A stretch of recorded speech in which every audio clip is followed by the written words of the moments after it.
உங்களுக்கு தெரியுமா, அம்பானியின் தந்தை காயினை உருக்கித்தான் பணக்காரரானார் என்று? 1950 திருப்பா அம்பானிக்கு 22 வயது இருந்தபோது அவர் ஏமன் நாட்டின் பெட்ரோல் பங்கில் வேலை செய்து கொண்டிருந்தார். அந்த நாட்டின் நாணயம்தான் எமினி ரியால். இது முற்றிலும் வெள்ளியால் தயாரித்த நாணயமாகும். இதில் திருப்பா அம்பானி ஒரு விஷயத்தை கவனிக்கிறார். அந்த காயினில் இருக்கும் வெள்ளியின் மதிப்பு காயின் மதிப்பை விட அதிகம் என்பதை புரிந்து கொள்கிறார்.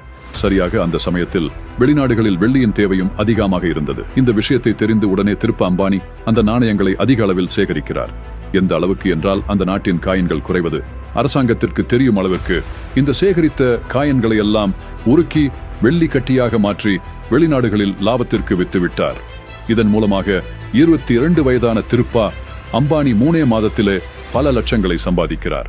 இந்த பணத்தை இந்தியாவில் எடுத்து வந்துதான் பிறகு ரிலையன்ஸ் என்ற ஒரு நிறுவனத்தை உருவாக்கி தன்னுடைய சாம்ராஜ்யத்தை தொடங்கினார். அவரின் இந்த செயலை பற்றி நீங்கள் என்ன நினைக்கிறீர்கள் என்பதை கமெண்டில் கூறுங்கள். மற்றும் இதனை போன்று தினம் ஒரு ரகசியத்தை தெரிந்து கொள்ள என்னை பின்தொடருங்கள்.